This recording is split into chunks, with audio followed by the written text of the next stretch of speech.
Welcome to another episode of You Don't Know Jack with Lydia and Matt. How's it going? Good. Season 4, episode 23. Yes. This will be the final episode of season 4. This will be the final episode of season 4. So if you haven't been paying attention, there are 22 previous episodes you can listen to. Exactly. And 3 previous seasons. Yeah. Hopefully we'll end this episode or this season with a bang. Go out, with a bang. Today. Yeah. I think we will. I think so. Lots of stuff to talk about. We do. I think we should kick off with, we went to another baseball game, you and I. So once upon a time, a couple of friends went to a baseball game. We parked in a parking lot, took a ferry. Yes. We were in Pittsburgh.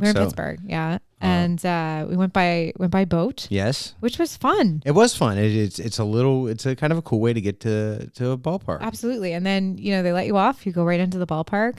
Again, PNC Park, fantastic ballpark. Awesome. Really enjoyed it. Had amazing seats. Great seats in the shade, warm day, but not uncomfortable. Warm day, not uncomfortable, right on the first baseline. Great weather. Saw a very good Phillies team. 7-0, I think was the final. 6-0. Mm-hmm. It was everything started out normal. Everything started normal. They did feature people in the special needs community singing the national anthem and America the Beautiful? Not America the Beautiful. God bless America. God bless America. Yeah. And it was great. It was perfect. We sat down. We got your peanuts. Everybody was having a great time. We went with our friend, our neighbor up the street. Her uncle got these great tickets for us. Uncle Barry. Shout out to Uncle Barry. We were minding our business, enjoying America's pastime. And then America smacked us in the face with a pretty serious and unprecedented. Absolutely unprecedented. Announcement. Yeah, I got a text from my 18-year-old daughter, Rory, and it said that Joseph Robinette Biden Jr. would withdraw from the presidential election. Mm-hmm. And it was like, you never know where you're going to hear these kind of news. And we just happened to be sitting on the first base side of PNC Park. Right. And it was like, wow. And I will say that I think you and I probably would have gotten that news and texted each other. Yes. No, I think there's no doubt about it. The fact that we were sitting next to each other, I think was great. Saved us a lot of typing. But it also, we went, what? Okay, wait, hold on a second. What? Right. Okay, what does this mean exactly? And then we read the letter. I will say that he did not deliver this address to the American public because he has COVID, right. And his voice was affected. And we're recording, it's Tuesday, yep.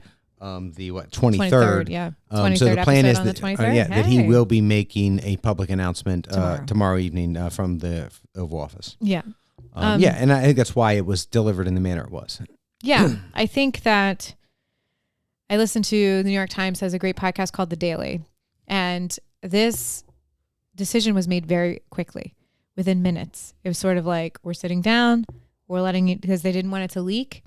They didn't want anybody to, he wanted to be in complete control of this decision the entire time. Meeting with the vice president saying, you're it, tag, you're it. And let's do this thing and blah, blah, blah. This is what's happening. So I think it was like from 1:45, I'm going to withdraw from the election, just so you know. And 1:47, the letter was published. Yeah. So I mean, I think very he was, when he was in isolation, I think it certainly made him, I'm hypothesizing that probably he and his wife had some very candid conversations. And I think it was about the physical ability to continue on. Not just because he had COVID, but I think it's just the knocks, constant knocks that you get. And he's 81 years old. If anybody has I've been lucky enough to have parents or grandparents live to that age, you know that the physicality is not there. Right. Just because, just an aging, if you had an 81-year-old car, would you expect it to perform like it did when it was 20 years old? Right. No. So it's the same principle in theory. Not saying that your cognitive ability is affected, but definitely your stamina is affected, the things that you need to do. And could he survive another 4 years? Right. I mean, that's a legitimate question. I think it'll be interesting to see if Joe Biden, I certainly hope it's the case, but the closest thing we've seen to this was when Lyndon Johnson, I think it was March 30th or 31st of 68. Yeah. So I shall not seek nor will I accept another term as your president. Right. Lyndon Johnson would have been, had he won, been sworn in 69. Mm-hmm. Lyndon Johnson died in 1972. Yeah. He would not have survived Another term. And he was a much younger man. Now, he had a history of cardiac issues in his family. Yeah. I wonder if he kind of knew. Yeah, I think maybe that's part of it. So, and that job ages you. I mean, look at the best examples are, Bill Clinton had a head full brown hair and it was very quickly gray. And, same with Obama. Same post-presidency, Bill Clinton's had cardiac issues, and he's dealt with a lot of health issues. President Obama's hair went from brown or dark brown to gray into white pretty quickly. Mm-hmm. George Herbert Walker Bush, George W. Bush aged very quickly. Yeah. Obviously a lot happened in his first 9 months. And I'm sure that, I'm sure he's probably talked about it. I'm sure W aged months and days and years and days right after September 11th. So that is a very difficult job for, the only thing we have to compare it to are middle-aged men that have had that job. Yeah. And it has aged them. And some in young middle age, Bill Clinton and Obama, notably, both in their 40s, and they were aged pretty quickly. Yeah. So here's my thought on the job is stressful. We know this. It's physically, emotionally taxing. So at 80, I mean, I can't imagine doing it half of his age, right? So I feel like you have to look at your life, and I think that that's why Jill is such an important role in this, is because Jill probably at one point maybe said to him, do you want to die on this hill, literally, or do you want to actually enjoy your life and all of the accomplishments that you've had, and the successes that you've had with your life in politics and making the world a better place in general, right? So maybe that's something to look at. I will say he's done more in the last 4 years than most presidents do in 2 terms. Depending on your political view, ours is certainly a progressive view, an extraordinarily successful presidency. Good policy maker. Yeah, he has, obviously, famously, we know that Franklin Roosevelt in the 30s passed the New Deal. Yep. What Lyndon Johnson did during the Great Society was often called the Second New Deal. Mm-hmm. Joe Biden passed the iteration, what a lot of people see as the third New Deal. Yeah. His domestic policies in his first 2 years, especially, about helping, raise people out of poverty. Yeah, and infrastructure upgrade. And infrastructure, very much a New Deal kind of policy change. And what I love, when I was in New Hampshire in May this year, there's a town called Wolfboro, and they are doing like a big, massive infrastructure update. And they have a huge sign that says, "This infrastructure update brought to you by the Biden administration." Absolutely. And I'm like, good for you, because this is, if you like what they're doing here, this person did this. And I think taking ownership of that is great. I think that he did the right thing. I agree he did the right thing. There was a lot of discourse. Yeah, I didn't like the timing of it. I thought I would have liked him to do it a little earlier, to at least had a truncated primary. Mm-hmm. And it has nothing to do with Vice President and Vice President Harris, who might very well have been and come out of it as the nominee. As we said before we went on the air, what the primary does is it battle tests. Mm-hmm. It tests the mettle of candidates. Yeah. And you are, baptized in fire when it's your turn. Yeah. When you make it through, you're kind of ready for prime time. Mm-hmm. And the vice president didn't have the benefit or the burden of that. So she now has 4 or 5 days left now, 105-day sprint. But she didn't go through those trials that often benefit. So in one respect, I wish the president would have come to this conclusion earlier.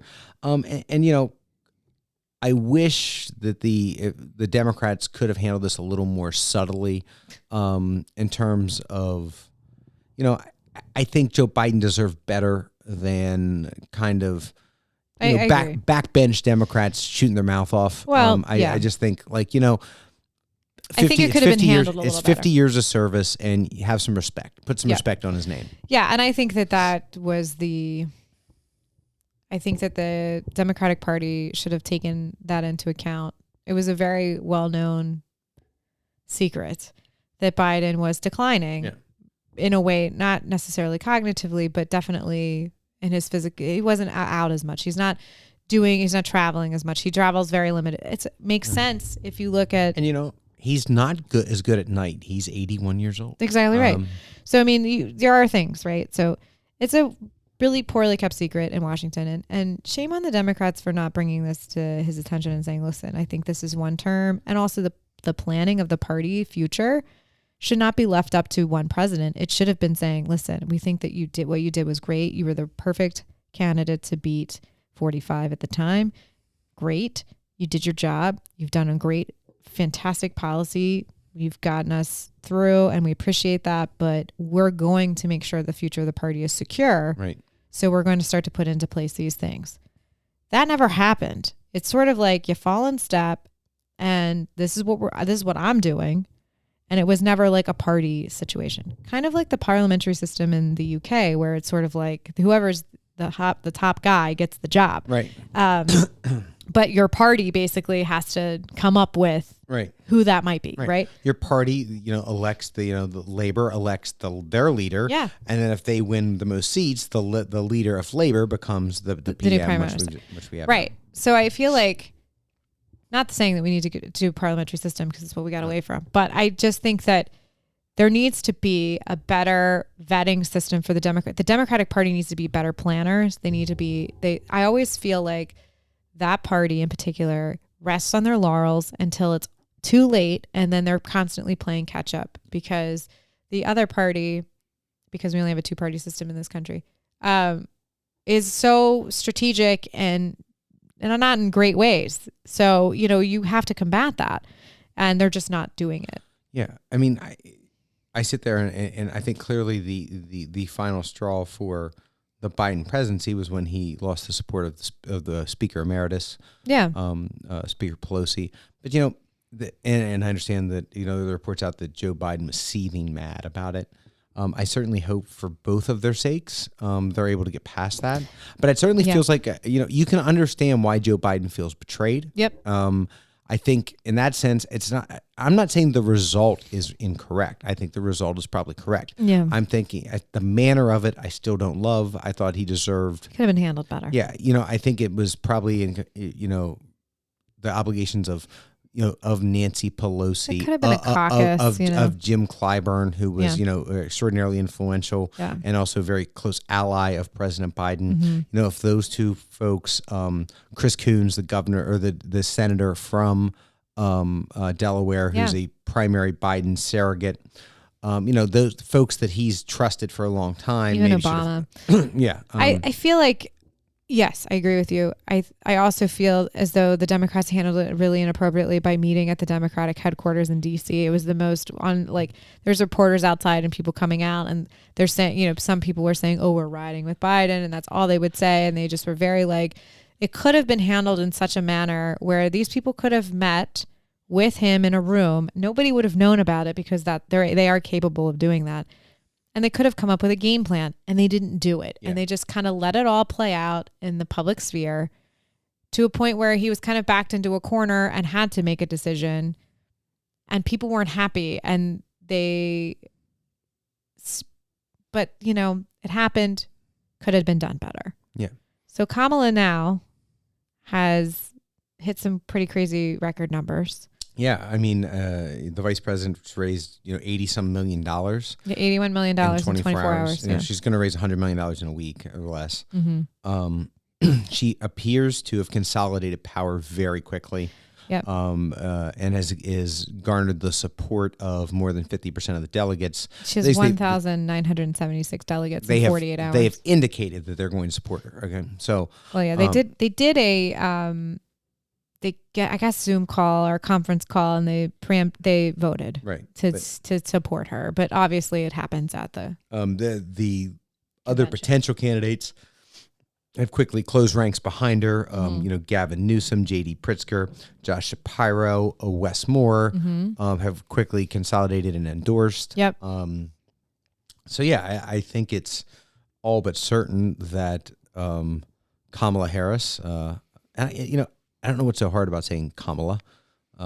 There's nothing wrong. There's nothing hard about saying Kamala. It's all in the egotistical mindset that you can't do it. You're perfectly capable of saying it. You're just choosing I didn't say Kamala. I mean, no, it's Kamala. Kamala. But she will. It seems all but certain that she's going to be the Democratic nominee, the standard bearer for the Democratic Party. Yeah. And then the question is she ready for prime time? I think she has clearly has the acumen, the intelligence to make the argument, but can she deliver the goods?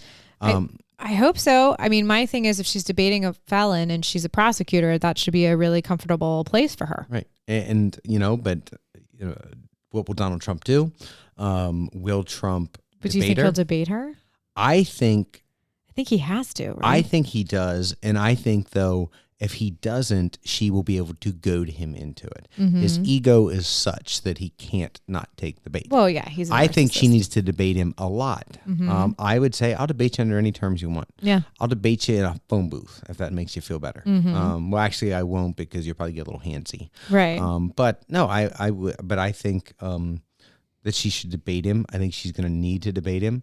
And prove that she has the mettle to stand up to this, butthole. And then, if you're going to stand up to world leaders, if you're going to stand up to President Xi, and you're going to, in China, or if you're going to stand up to Vladimir Putin, or you're going to stand up to, I guess, our purported ally, Bibi Netanyahu, and be able to have these frank discussions with leaders across the world. The American president, whoever he or she is, he historically, you are the center of the free world, and the other leaders, and you're talking about alpha personalities, still look to you to lead. Do you have that gravitas? Do you have that? So she needs that swagger. And here's the thing: I think she's got it. I think she's just has been afraid to use it. I know that she's got. I've watched a lot of interviews in the last 48 hours because I want to get to know her a little bit better, and I want to get to know her style, and she has the ability to really fire people up if she is feeling the audience and she's feeling that thing, and she's also has the confidence to do that. I think that part of being the first female vice president is you're the first, so you don't want to mess it up, right? Fine. I get that. But now is the time where you can step into your own power a little bit, and you can step into your own. She's not in the shadow of this huge juggernaut of a politician. I don't think you can get elected president of the United States without being who you genuinely are. Yeah. I just don't think it works. Right. You cannot wake up every morning and wonder what person you're going to be. Right. Just look, Joe Biden did it by being Joe from Scranton. That is who he is. Yep. Just being that regular guy. Donald Trump might be a nutcase, but he is the fast talking, deal making guy from New York. He didn't play to be anybody else. Barack Obama's the great orator and Chicago. but the big South thinker, side of Chicago. but the big thinker with sharp elbows. Okay, Bill Clinton truly felt your pain. And had that true empathy, that Southern, and George W. Bush, famously said, talk about me strutting. In Texas, we call that walking. Right. He is who he is. And right. And I think that you have to be genuine. She has to figure that out. And I think that I have seen her personality start to come out in these tiny little, but she's got to be her genuine self. Exactly right. You can't fake it. Nope. And I think she can do it. And I think that she has that. She is capable. She was elected to be a prosecutor, the attorney general. Yeah. That you don't get there by just sort of figuring it out. Yeah. She had to be very aggressive in that. And so I feel like she can do that. And you have to be dynamic politically to win in California, the primaries. Okay. 100%. It is a gigantic, diverse state. You have to appeal to your party. You have to appeal to your party. You also have to appeal to people outside of your party because, yes, there's probably more registered Democrats, but they're not always going to agree with you. There's absolutely, but look, California has elected multiple Republican governors, including Arnold Schwarzenegger not that long ago. Absolutely. Including Ronald Reagan, but no, I think if you look at failed candidates, you'll see when they really weren't their genuine self, I think Hillary Clinton was much more empathetic of a person than she came off as. Like, I don't think she was, I think, again, and maybe that's the burden of running as a woman, like how I think Hillary 100%. I think Hillary needs to be who she really is. I think that. And John Kerry's another example, someone who really wasn't who they were. Yeah. No, I think John McCain was always John McCain. I think Mitt Romney's Mitt Romney. They just didn't, just lost. But I'm saying you'll see sometimes where people could probably win campaigns. Yeah. 2004, 2016 are both perfect examples where Democrats probably lost opportunities to either beat a weak incumbent in W or to just maintain the presidency off the Obama administration and didn't. Yeah. So I think that's where, and what you see is rarely do you get through the primary, see previous comments about being battle tested unless you're your genuine person. You just can't. Because people sniff that out. They don't. They can sniff BS a mile away. So can she be who she is, or will she be who she is? And then you'll win, lose, and draw. But you got to dance with what brought you. And absolutely, you've got to be your true self. I will say that her policies. She is starting to pull away and differentiating herself a little bit from the Biden administration. Even though she's a part of it, but the foreign policy, she's differing on Gaza with the ceasefire and the immense scale of suffering. She has said that. Economics, she would like, more taxes for the highest earners and tax cuts for under $100,000. Infrastructure, she's very big on that. And the Inflation Reduction Act, which was like, it's a successful thing. And there's a great podcast called Plain English. They just did a great episode about how well the economy actually is doing and how we avoided a major recession and how well Janet Yellen and the rest of them have kind of steered the ship. I do not think Janet Yellen or Jerome Powell have gotten nearly the credit they deserve for how they manipulated, and I don't mean that in a bad way, how they captained the economic policy, because that's really, the president does not really control economic policy. It's really controlled by your Treasury Secretary and your chairman of your Fed. And also, it's not political. Right. So this entire thing. Yeah, we appoint political people to the Treasury Secretary, but I mean, we've almost historically always appointed very smart people, regardless of which party it is. Absolutely. Very, very smart folks are your Treasury Secretaries. Yeah, and I think that it's a great podcast. I will link it in our show notes because I think it's really good. If you're ever on the fence about saying, oh my God, the economy is terrible. No, actually, we're in pretty good shape. It's starting to self-correct in a way that is not so drastic, and it should be okay here soon, hopefully. She obviously is a huge proponent of women's rights and abortion and their body autonomy. She famously asked Brett Kavanaugh could he think of a law that governs men's bodies? What a man's able to do with his body, and he could not. He could not. Because there isn't. But I think you'll see. Yeah, I think Kamala's got to do that. Now, the interesting thing is, I think you could see the Democrats pivot very hard and feed everything the Republicans have been saying for the last couple of months right back at him. Say that Trump's too old, he's senile. Well, he's he is the oldest presidential candidate in history. Right. I mean, he's talking about electric batteries and boats and sharks. He's talking about Hannibal Lecter. Yeah. Just some nonsensical kind of things. And I will say, and she's 59, so she's a generation behind him. The Wall Street Journal, not a bastion of liberalism. No, owned by Murdoch, took Trump to task about his response when Biden dropped out. Trump missed an opportunity. You say you want to be a unifier, and he could have said, listen, I disagree with many, if not all, of President Biden's policies. Right. But that being said, I certainly respect his 50 years of service. I know firsthand, much like my 40 some odd successors before me, how difficult this job is, and he put what he thought was right for the country above his own interests, and I wish him well in retirement. And of course, Donald Trump said none of that. Of course not. He's a narcissist. He should have never had the job. He got it because he was stolen. Just the worst president in the history. And now a lot of projecting going on. Who said exactly what I thought you should say, or something very close? Mitt Romney. Yeah. Of course, Absolutely. Mitt Romney sort of said, hey, I certainly, respect that Joe Biden put his party or put his country over his party and over his personal. I respect he and Joe Biden.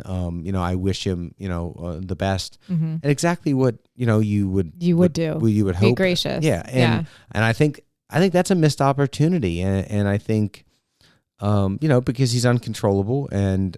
Yeah. So she gave a speech today, and she says that you have a choice between freedom and chaos. Yeah. Which I thought was pretty potent and very simple in theory. So here we go. First time out, she's doing this thing. She's going, okay, here, I'm going to make it really easy for you. You have a choice between freedom and you have a choice between chaos. We already know what it's like. Right. So do you want to go back to that and maybe potentially something worse? Some of her policies that she can stumble on, the border and immigration. These are things that, let's face it, immigration, terrible. Yep. We've been terrible in immigration for as long as I can remember. Yes. And I feel like at the border, you don't have enough people. You don't have enough support staff. You don't have enough people to process people coming in through immigration channels. So how can you expect it to be the best it can be if you're not going to fund it? Right. And there was a bipartisan bill that went through that was then vetoed by 45. That was essentially vetoed by 45. That he refused. Torpedoed, I believe. Right, is he the word torpedoed it. That Biden could have passed it this year. It would have, solved a lot of these problems. Right. And he did it for political gain. Right. So I think Kamala is going to have to speak to that. She's going to have to speak to it, but I think that a lot of it, like one person doesn't control that, and I think that that's. Again, going back to basic civics. Yeah. Am I 100% singularly responsible for the border crisis? No. That actually falls on the legislative body. Right. And guess what? I'm not a part of that anymore. Right. I'm a part of the executive branch. So you've got to figure that out. I can't do everything for you. Right. And that's the other thing she leans in. She has to lean into that. She has to lean into the hey dudes and dudettes, it's I can't do everything. You've got to take responsibility for what you do too. And then, part of that will be, where does she look as vice president? Yes. I mean, there's been 7 people that are. If you want to be, help yourself on the border, you might think about Mark Kelly from Arizona. Plus, it's a battleground. It's a battleground state. Mark Kelly is obviously an astronaut, a combat pilot. Who doesn't love an astronaut? His wife, Gabby Giffords, was famously shot and nearly killed by a deranged guy. So Kelly's been, has not been lockstep with the party about borders. He's from the border state. Yeah. He understands the issue. So I think, he'd be well positioned. So one of the ways to help yourself on the border would be put someone who's, been firmer on the border. And not to belabor the point, but we all know it cannot be a all woman ticket. No, I think, look, I'm talking about real politics. It's got to be a white man. Yep. It's just going to be. That was the second or third thing we said when we were sitting at the ballpark. Well, who's your VP candidate? White dude. It's got to be a white dude. And then my best friend chimed in and I said, of course, the texts start coming fast and furious after the initial. So we're going, okay, great. Oh, it's got to be a white dude. Okay. Is it Cooper? You've heard a lot about Roy Cooper from North Carolina. North Carolina, Trump won by less than 1%. Democrats have always thought that's a pickup state for them. Yep. Republicans are running a very divisive guy for governor. It's one of those guys that's ardently anti-trans, anti-everything, LGBTQIA. How about everything anti not white man? Ardently anti. Yeah, even though he's a person, he's an African American man. It's one of those guys that just, man, I love it when that you're so anti reproductive health and women's health issues, yet you admittedly have paid for abortions before. Yes. I mean, the hypocrisy knows no limits. It's always one of my favorites when I hear that.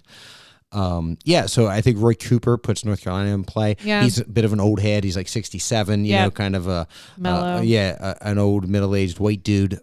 Shapiro from Pennsylvania. He's a generational younger. You know, he's in his 40s.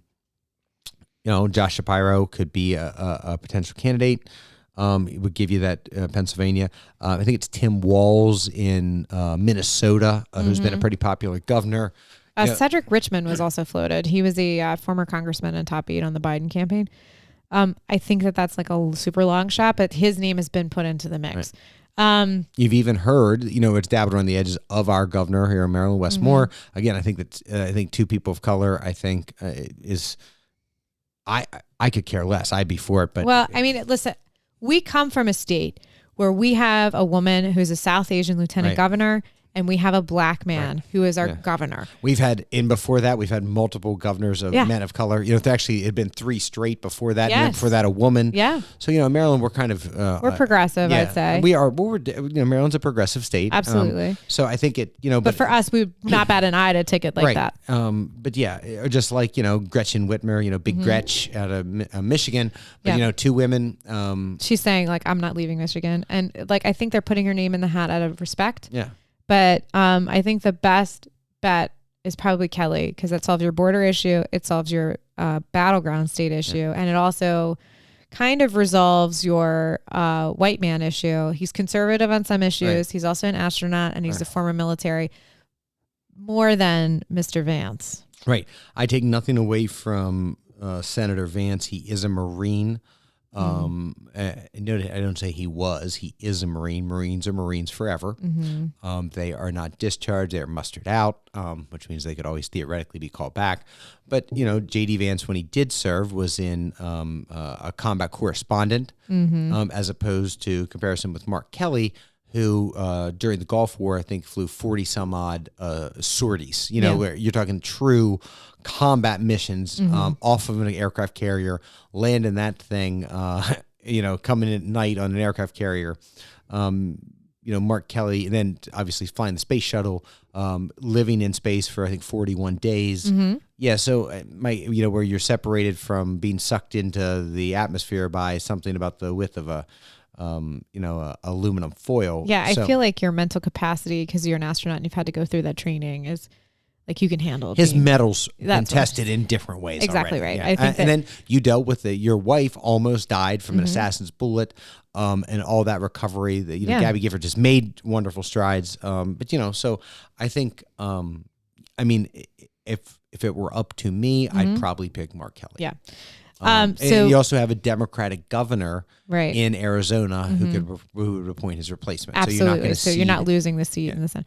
So basically, her nomination resets this race, I think. Yeah, I think we have to get new polling data. You got to get battleground because look, I think, as you said, I think she's might be leading in the national polls right now, but that doesn't. Now she's had tied. She's had a very good 72 hours from a news source. Of course, but you know, this could have been a lot rockier. Again, the consolidation of power very quickly around her. She's had a good 3 days. I also want to point out a historic note. There was. Win with Black Women is a organization that had a Zoom call, and the Zoom only allows 1,000 people on a call, which, you know, you would think that would be enough, right? Under typical circumstances. However, 40,000 people wanted to get on this call, so they called Zoom, and Zoom made it happen. So 40,000 Win with Black Women came to this meeting, and they raised $1.6 million at the end of that meeting. Yeah, that's to me. You got women, you got Black women. And then I'm interested to see the South Asian community, which is typically very conservative and most likely and votes Republican most of the time. I'd be interested to see how that skews. Right, she is you know, her mother is from India. The Asian subcontinent. Yeah. So you know, how does that go in her favor or against her favor? Well, it's yet to be determined, but I feel like you've got the Black Women Caucus, essentially, right, getting it together and saying, all right, let's do it up. I think that was pretty powerful, I think. Yeah, I agree. So yeah, I think it resets the election. I think it's, we live in interesting times, as they like to say. I'm excited again for this. I was just hoping for the best and saying, you know, my vote is against fascism. I didn't watch the debate. I kind of famously have said I am going to just protect myself from this kind of chaos that we had again, you know, 4 years ago. Now we're not repeating that again, which is kind of. How'd that work out for you? Well, I mean, it's working, I guess. I'm saying that, you know, the chaos is here. The chaos is here, but now it's sort of like, now I have, it's not the same, but just 4 years later. Do you know what I mean? No, it's so yeah, it's going to be an interesting, it's going to be an interesting sprint to, but it'll be interesting to see what the polling data starts to look like next week. In the battleground states. When we say battleground states, we're essentially talking about Wisconsin, Michigan, Pennsylvania, Georgia, Arizona, North Carolina. Yeah. Those are where you're essentially talking about. That's where the election's going to, Nevada, that's where this election's going to be decided. Yeah. And it'll be interesting to see what Kamala's data, what her polling looks like. Yeah. And if she does wrap this whole thing up, Rory will get the chance to, for the first time, right, vote for a woman. I may have talked about on here. I famously 8 years ago, when my daughter was 10 years old, I took her to the voting booth with me in 2016. And I said, look, I understand you're not eligible to vote, but she came in with me. I said, you're going to push the button to vote for what I thought would be the first woman president, and Hillary Rodham Clinton. So my daughter did hit the button for Hillary Rodham Clinton. It didn't work out. It was still the first woman to ever headline a ticket on a major party, and which was still obviously, Hillary Clinton, but was beating the hammer against the glass ceiling she talked about. Yeah. Kamala, 8 years later has shattered a different layer of the glass ceiling, with being the vice president of the United States, and in a sense, she's a generation behind Hillary Clinton. So it is, Hillary Clinton has passed the torch to the next generation. Yeah. And will Vice President Harris, I just like to keep saying it, Kamala, because it's not that hard. Yep. Will she be able to do it? Time will tell. So it'll be, when we come back from break for to kick off season 5, we will be post Democratic convention, and we're assuming she's going to have the nomination, and I think we'll have an idea of what I think we have a better idea what the election looks like. The election really starts to kind of shape up after Labor Day. Historically, folks are on vacation, including we're going to be on vacations, and doing all kinds of other stuff. So that's when kids get back to school and stuff. When you start really kind of paying attention to the presidential election. Absolutely. Well, I mean, season 5 is going to be pretty fun for us. Season 5 is going to get off and running pretty quick with presidential politics. Yeah. Let's shift back to something more fun. The Olympics start July 26th. Yes. And they go through August 11th. Now, I want to just address the elephant in the room here. So if anybody hasn't seen the logo for the Olympics, take a look, pull it up, have a look-see. It's a flame. The flame's got lips at the bottom.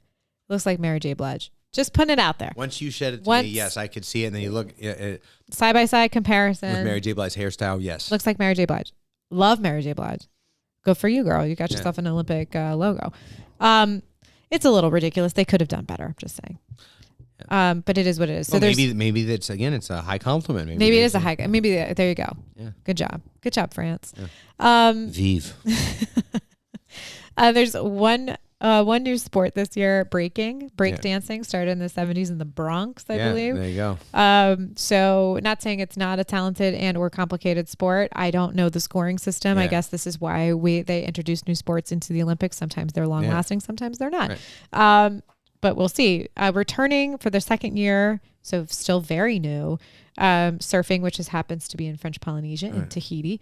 Right. Sport climbing, which is super fast, climbing up a wall quickly, kind of fastest wins. And a very popular activity, especially in urban areas where they have those for kids' birthday parties. Been to them. That's where you have kids' birthday climbing walls. Yeah, but I don't do too many sport climbing. No, but I mean, you see a lot of those venues. The climbing gyms and stuff. It is accessible and it's much more like around.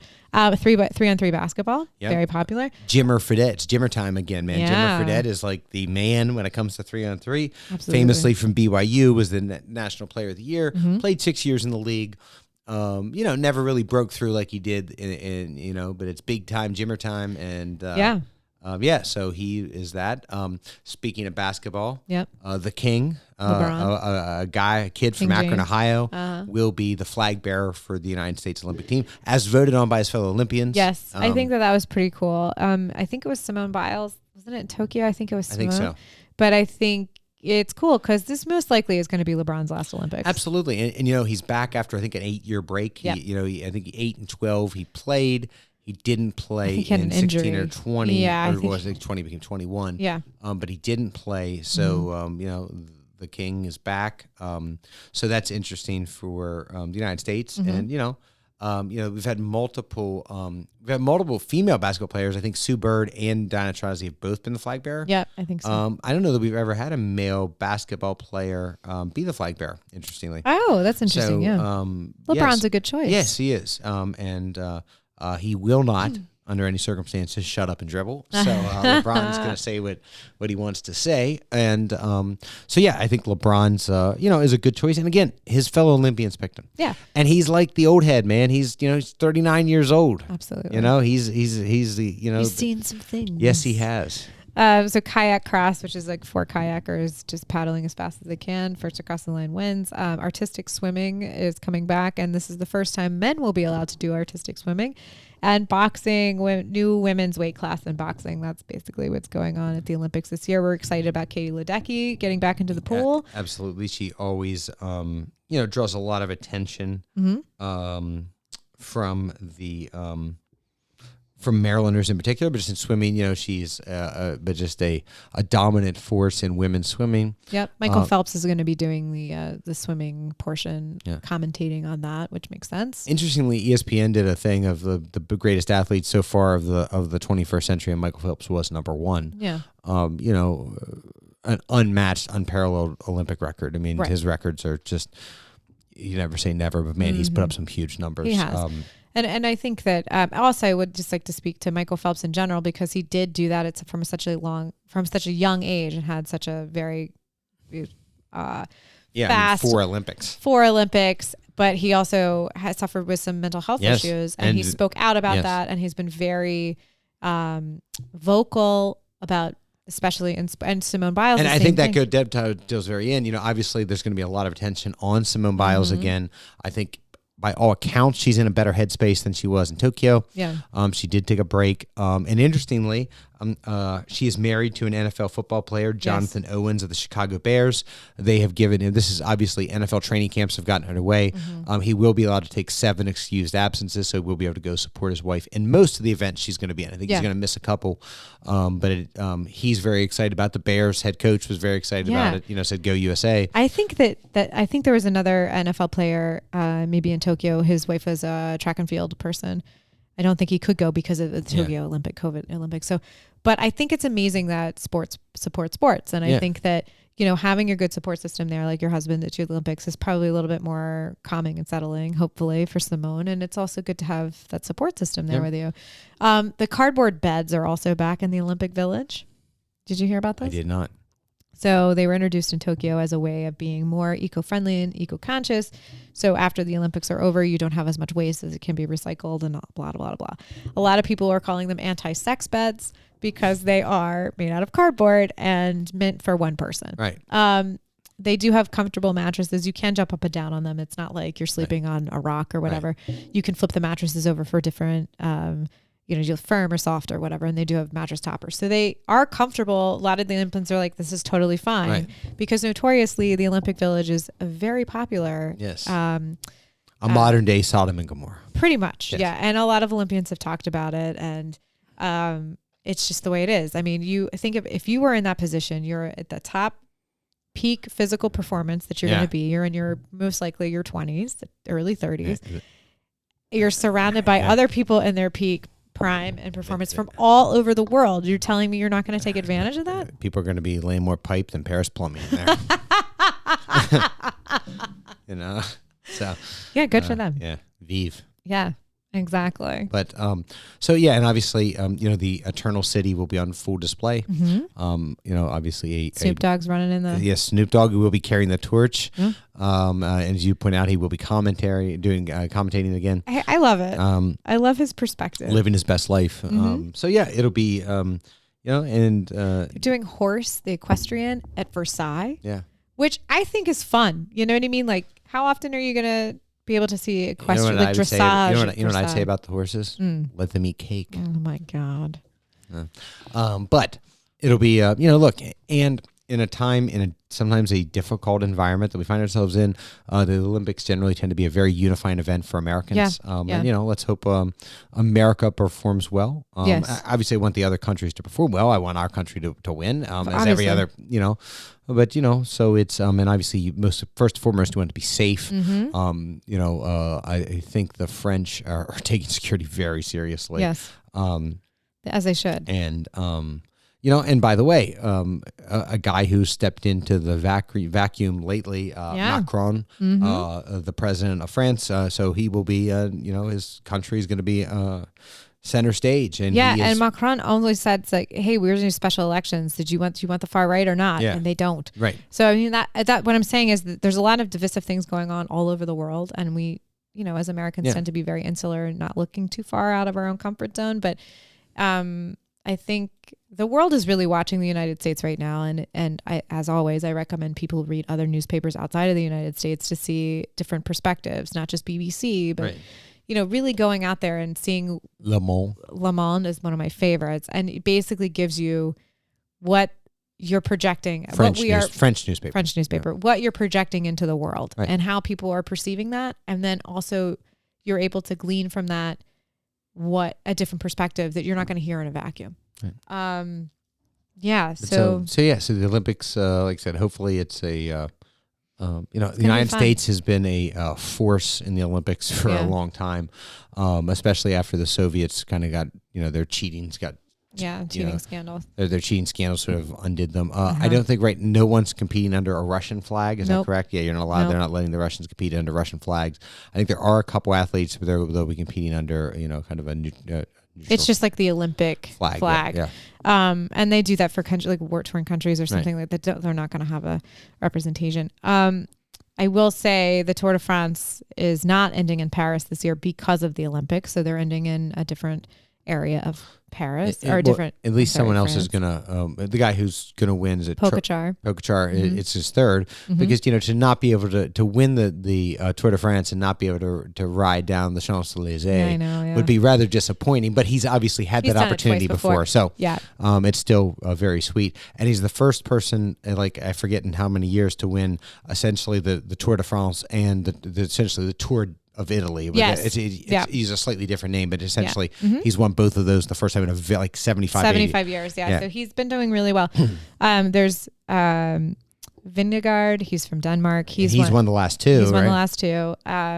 So he's actually been ill and I think he had a crash and wasn't at full physical peak. And so Pogacar's done really, really well in the Italian Grand Prix or whatever that is, the race. And then you've got the Tour de France. So, he's done really, really well, and he's won the Tour de France. He won the Tour de France like 3 stages ago, because after you win so many stages, you win the Tour de France. But he still went out and dominated the final time trial just because he could. Absolutely. And then something to note, Mark Cavendish, who's won the Tour, this year won his 35th stage of the Tour de France, that's the all-time record. So good. Congratulations to them. So we are paying attention to that. Tim and I watched the recaps. You've been watching the recaps. Yeah, we've been watching the recaps, and it's been a lot of fun for us. I have a friend of mine who's actually there. Yeah, which is pretty rad. Because they close the course down for the riders, and then after you're done, after the riders go by, the peloton goes by, then people can ride the course because the road's closed. Yeah, and I think it's rad. I think it's super cool, and I'm glad that he's getting that experience. Yep.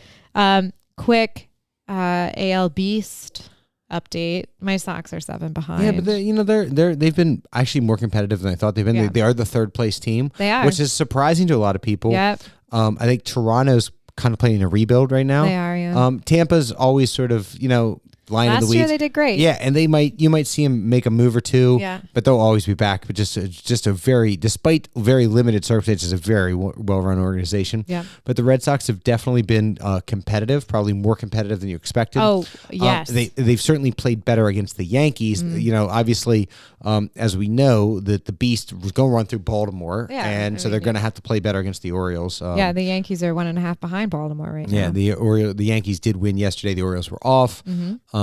So the trade deadline is up and running. Yeah. The Orioles expected to be major players. Yeah. Looking for starting pitching, looking for frontline premium starting pitching. Yeah. The Orioles and the Dodgers they both have the two best farm systems. So, but it's going to be a seller's market because a lot of teams are still alive. Yeah. So, it'll be interesting to see what the Orioles do. But I think undoubtedly, I would look for the Orioles to add a starter of some ilk, and probably maybe 2 bullpen arms. Okay. I think that's probably what they're doing. What about your Red Sox? Where do you think they're going? They need pitching. I think it's with every team though. I think you need good pitching, especially maybe a left arm pitcher, right, because they don't have that now and you're competing. And I don't know. Outfield always is questionable. Yeah. I don't think you'll see the Red Sox though mortgage their future. No, because I don't think so they're probably thinking they're not as good as the Orioles and the Yankees right now. But what I will say is there's this year surprisingly better than I thought they would be. And I think that I know Alex Cora knows that he needs pitchers and he knows he needs to, shore up his bullpen and stuff like that. And I think that once you get that going and you have to find the right balance. It's all about finding the right balance in a team. We know that from years past where you've got a really good, fully fledged, everybody's bought in, everybody's, cranking at the same rate. And that's how you have a successful team long term. The O's have that. Yeah. And, it's a delicate balance. And when you start tweaking and trading and all that kind of stuff, that can throw a lot of things into the the chaos. So it'll be interesting to see, what comes up. The trade deadline is 8 days away? 8 days away, yeah. So I think it's 4 p.m. on the 31st. So, and a lot of this is playing chicken. How long will you go? Will you blink? Yeah. A lot of lies will be told by by general managers throughout baseball right now. Absolutely. A lot of lies. So, it'll be interesting to see, where we go from there. Yeah. Well, I think we've had a pretty spectacular season 4. It has been. It's been a great season 4. Not as many episodes just because of scheduling and logistics, but I think they've all been. 23 episodes. Is a solid. We've done 23 weeks worth of podcasts, and I think that it's been. I think it's been solid. A lot of good feedback from our guest last week with Rhiannon Brown, a local business owner here in Cumberland. Yeah. Shout out to Queen City Creamery. Yeah, the Queen. So no, I think it's been another fun season. Yeah. We're essentially going to take off August. Probably come back right around Labor Day. Yes. Obviously baseball will be really shaped up into the playoffs. What the playoffs race is going to look like. We're going to be really excited to talk about all the highlights from the Olympics. The NFL college football season will be kicking off. I do probably envision seeing more college football games this year because I'm going to have a child in college. I know. Yeah, they've got big changes happening. Yeah. So I know I try not to think about it too much. I know. And it's exactly 1 month from now. My only child, shout out to Rory, will be moving to her University of Maryland College Park. That's air conditioned. Yes, big win in the Gilmore house that my daughter will be taking her talents to La Plata Hall. There you go. Shout out, Terps, #TBIA. Which Maryland speak means the best is ahead. Okay. So she'll be taking her talents to La Plata Hall. She's very excited about that. The air conditioning and climate control. Yeah. When I sort of laughed about it, then I realized, I think my child has spent all of 5 days in her life in a house that didn't have air conditioning available. It was when she and I were in Maine, headed down east, we were in Booth Bay, a very nice house, but a lot of houses in New England are not air conditioned because they don't really need it. We got hit with it still wasn't that hot. It was in the 80s, but by Maine, the folks in Maine, they lose their mind. They thought it was scorching, much like as you said when you see folks from San Diego. We were talking on the way up. It's like 58, 60 degrees. They have on a parka, scarf. And scarves and gloves. And I'm like, what is going on here? No, I think you're right. No, they wilt. They wilt in New England if it's above 80, 85. I remember going to my aunt's house. She lived right on the beach in Scarborough, and it was 90 degrees. And there was a nice breeze. You were on the ocean. I was like not complaining. And everybody was like, oh my God, it's too hot to be on the beach. And I was like, what are you talking about? This is perfect. Yeah. But so no, I think it's been a fun episode or fun season. Yeah. Look forward to season 5 and see what it brings. Obviously, we know we're going to have an election, and we are going to have a new president. Might have a repeated president, or we're going to have put that out there. It will be a different president occupying the White House. 47. Yep. One way or another, someone will have to be number 47. Listen, I'm excited. Maybe we'll make history. And Yeah. I think that's I truly believe, you have pendulum swings. And so we had one with Obama, and then we had in the other direction with 45. And now maybe we're going in the right direction again. Who knows? But it's something that you want it to be progressively moving forward and keeping pace with the rest of the world. And I feel like we've fallen behind in the last few years. So hopefully we can get there. So, but like I said, we'll be back probably right around Labor Day. Yep. And, look forward to talking to all you that listen. We really appreciate it. Yeah. So as we end season 4, Lydia, where, and you stumbled upon this one, where else can you find us? We're on iTunes, Stitcher, Amazon, Google Play, Spotify, Audible. Love Audible. iHeartRadio, Deezer, Player FM, Samsung, and we're also on YouTube, peeps. Very so strong. you'll see our logo. We do not film ourselves because we are pure podcasters, meaning we don't film ourselves. We come comfortable, and you just need to listen to our voices. So if you want to put us on YouTube in the background and do your thing, that's totally fine too. But definitely check out You Don't Know Jack on YouTube. Yep. So, and then you can also find us on Insty. Yeah, Jack YDK Pod. You can find us on X, Twitter at JackYDK. Yep.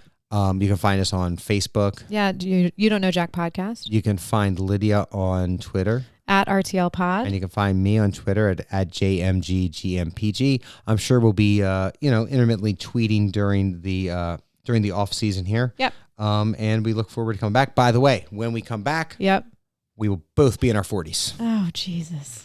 Happy early birthday to my podcast partner. Thank you very much. Thank you very much. It's an honor to almost be in your decade. Thanks, Lydia.